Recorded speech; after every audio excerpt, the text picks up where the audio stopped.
అవి ఇక్కడ బేసిక్‌గా ఈ ఈ సిట్యుయేషన్ రావడానికి కూడా కారణం ఏంటంటేనని అనుకుంటున్నమాట. ఇవన్నీ డౌట్‌లే. నావేం ప్రశ్నలు లేవు. నేను మీ ఎదురుగుండా ఈ డౌట్లు పెడతానండి.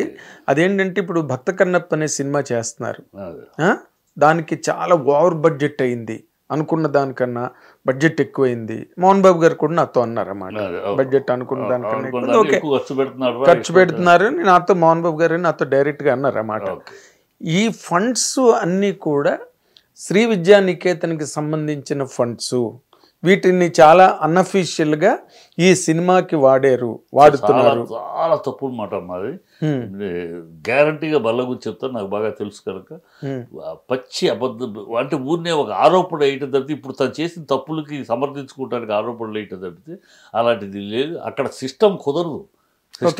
సిస్టంలోనే you cannot just take that money off Shri Vidyanikethan just like that you cannot take it. There is a board committee, all those things. ఒక సిస్టమ్ ఉంది. Just you cannot do like that.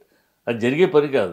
ఊరినే తెలిసి తెలియకుండా వీడికి తెలుసు, మరోది తెలియదే ఉంది. కానీ ఒక వీడి ఉద్దేశము నేను ఎంత తప్పు ఎందుకు మనోజ్ని అంత ఒక తండ్రిని ఎవడైనా మోహన్ బాబుని ఎంత చూస్తాను అంటాడండి? ఎంత గుండెలుంటే ఆ మాట అంటావు మనోజ్? నువ్వు కడుపుకు అన్నం తినే మాటైనా మోహన్ బాబు అనే ట్యాగ్ లేకపోతే నువ్వెవడివి? నీ బతుకేంటి? మనం మోహన్ బాబు అనే ట్యాగ్ లేకపోతే కృష్ణానగర్లోనూ సీనియర్ కాలనీలో నీలాంటి పర్సనాలిటీ ఉన్నవాళ్ళు అనేక మంది ఒక్క ఛాన్స్ తిరుగుతున్నారు. ముక్కు మోహన్ ఇలాగా బాగుండి కూడా లేకపోతే బౌన్సర్లుగా మారుతున్నారు. నీ బతుకు అది అయ్యేది.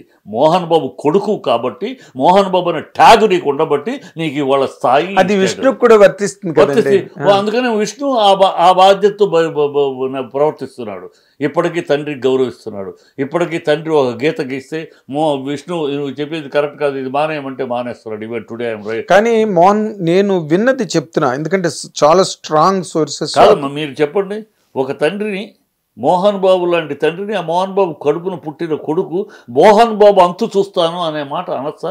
అంతు చూస్తానన్న మాటే కాదండి. ఇప్పుడు అతని మీద చేయి చేసుకున్నాడని, మోహన్ బాబు గారి మీద చేయి చేసుకున్నాడని. చేసుకోలేదు మరి.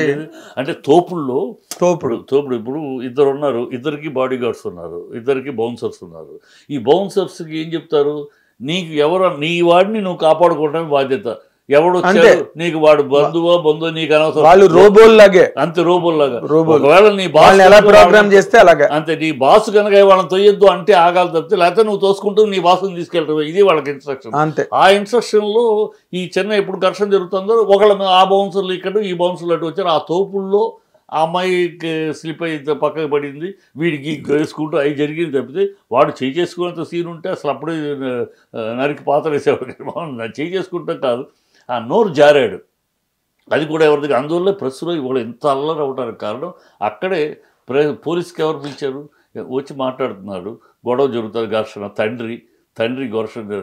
వాడెవడో పిఏ వీళ్ళ మనుషులు మనోజ్ యొక్క పర్సనల్ గ్రూప్ ఉంటారు కదా, వాళ్ళు ఎవడో ఫోన్ చేశారు అండర్కి.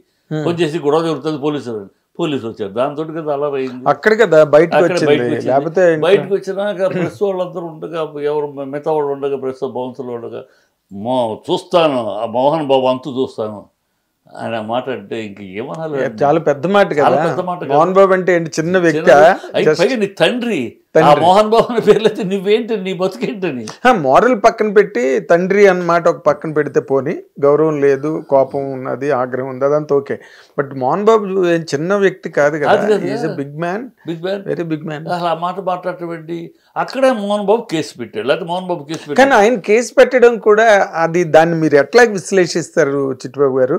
ఇప్పుడు పోలీస్ స్టేషన్కి వెళ్ళి నేను సీనియర్ సిటిజన్ని, నా మీద థ్రెట్ ఉన్నది, లైఫ్ థ్రెట్ ఉన్నది, నాకు మీరేమో ప్రొటెక్షన్ ఇవ్వండి అని మోహన్ బాబు గారు పోలీస్ స్టేషన్కి వెళ్ళి అడగడం ఏంటండి? మోహన్ బాబు పోలీస్ స్టేషన్కి ఇచ్చిన కేసు ఇది కాదు. నాకు మోహన్ బాబు ఏం చెప్పాడంటే, వీడు ఎప్పుడైతే మోహన్ బాబు అంతు చూస్తా అన్నాడో, illegally he is staying in my house. yes he is trying to occupy the house. yes, illegally అనేది point. Illegally staying my house. I got a threat from him. అంతు చూస్తాను అన్నాడు. So I don't want him to be in my house. అంటే ఈ మాట అనలేదా? ఇది నాకు life threat ఉంది, మీరు సపోర్ట్ ఇవ్వండి, సపోర్ట్ నేను సీనియర్ సిటిజన్ ని, నాకు ప్రొటెక్షన్ కావాలి. సీనియర్ సిటిజన్ ఆ మాట అనలేదు, నాకు ప్రొటెక్షన్ మరి కావాలి. ఇవన్నీ మీడియాలో వచ్చేసింది, ఎక్స్ట్రా బిల్డప్ చేస్తాను కదా, మీడియా తెలియదే ఉంది. అడిగింది ఏంటంటే ఆయన he is illegally staying in my house and trying to occupy అన్నమాట వచ్చింది. అదే is illegally staying in my house, is trying to occupy place, I got threat from him, please take him away from my house.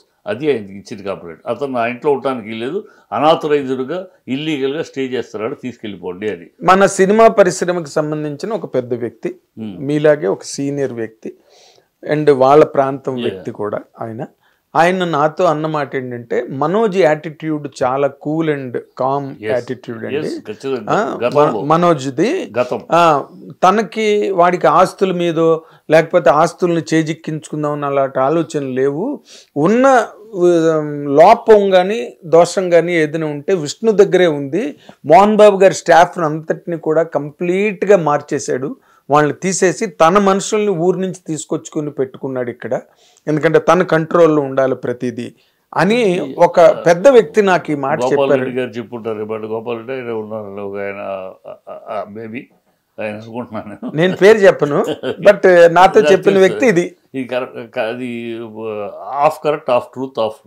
ఎందుకంటే ఇక్కడ ఎప్పుడైతే మోహన్ బాబు తర్వాత incharge యూనివర్సిటీకి విష్ణు అయ్యాడు, విష్ణుని ఏర్పరిచారు, CEO చేశారు. ఎందుకు Vishnu is eligible for that, versus Manoj is not eligible for that post. Why అంటే వీడి ఎడ్యుకేషన్ కానీ వీడి దీంట్లో కానీ ఆల్రెడీ స్కూల్ రన్ చేస్తున్నాడు, స్కూల్ ఓపెన్ చేసి అమెరికన్ స్కూల్ రన్ చేస్తున్నాడు. సో ఆ విద్యార్థి దీంట్లో కూడా బిగినింగ్ నుంచి ఈ లైన్లో ఉన్నాడు. మనోజ్ బిగినింగ్ నుంచి ఈ లైన్లో అసలు మైండ్ పెట్టలేదు. సో అందువల్ల అతను ఎలిజిబుల్, క్వాలిఫైడ్, అతను ఇచ్చారు. అతను దాన్ని తన కంట్రోల్ తెచ్చుకోవటం కోసమని క్వైట్ బట్ న్యాచురల్. ఎవరైనా తన కంట్రోల్ తెచ్చుకుంటారు, తన కంట్రోల్లో ఉండే స్టాఫ్ని ఏర్పరచుకుంటారు కదా. తను ఇక్కడ ఉంటాం. మోహన్ బాబు గారి స్టాఫ్ని తీసేయడం ఎందుకండి? మోహన్ బాబు గారి స్టాఫ్ అంటూ ఏమి లేదు, మోహన్ బాబు గారి స్టాఫ్ అంటూ సపరేట్గా ఏమి లేదు. అంటే మోహన్ బాబు గారి స్టాఫ్ అంటే ఐ టెల్ యూ అంటున్నారు కాదండి, మీ టీం అని ఒకటి ఉన్నారు అనుకోండి, మీకు లాయల్గా ఉంటారు, మీకు ఎమనబుల్గా ఉంటారు, మీకు ఫేవరబుల్గా ఉంటారు, అన్ని ప్రతిదీ మీకు చేరవేయడం లేకపోతే మీతో షేర్ చేసుకోవడం, మీ రీచ్ వరకు వచ్చేటట్టు చేయడం చేస్తారు మీ లాయలిస్టులు. మీరు కానప్పుడు, వాళ్ళు లేనప్పుడు మరి మీరు ఒంటరి వాళ్ళు అయిపోయినట్టే కదండి. మోహన్ బాబు ఏం చేశాడంటే, మోహన్ బాబు ఏం చేశాడంటే, ఒక స్టేజ్ వచ్చినాక Vishnu it is up to you now, నేను కులపతి అయిపోయినాక కులపతి పొజిషన్లో ఉన్నాక నేను I have to look after మిగతా విషయాలు, ఆ విషయాలు. ఈ మేనేజ్మెంట్ ఆఫ్ ది యూనివర్సిటీ, ఇక్కడ ఈ కాంపౌండ్ మేనేజ్మెంట్ నీది, నువ్వు చూసుకోవాలి. ఇన్నాళ్ళు నేను చూసుకున్నాను, ఇక నువ్వు చూసుకోవాలి అని చెప్పి నాకు అంటే ఇది డైలీ ఇక్కడ ఈ చూసుకుంటూ ఉంటే డైలీ ఎఫ్ఐఆర్, డైలీ ఎప్పటికప్పుడు చూసుకుంటూ ఉండాలి, day to day FIR, day to day ఎప్పటికప్పుడు. సో ఈ కంప్యూటర్లో కూర్చోటము, కంప్యూటర్లో తను ఇక్కడ ఉన్నా సరే హైదరాబాద్లో ఉన్నా అక్కడ కంప్యూటర్లో ఇవన్నీ మోహన్ బాబుకి ఆ కంప్యూటర్ ఇవన్నీ తన జనరేషన్ జాబ్ కాదు. కానీ ఈ గొడవ అంతా మాటలతో అయ్యేది కాదు, కంప్యూటర్లు అందరూ కంప్యూటర్లే, ఎదుర్కొండ వాళ్ళు కూడా మెయిలిస్తారు. సో ఇది మన కాదురా నువ్వు చూసుకోవాలని చెప్పి అప్పచెప్పేశారు. సో చూసుకోవాలనుకున్నప్పుడు అప్పచెప్పినప్పుడు తను మార్చుకున్నాడు.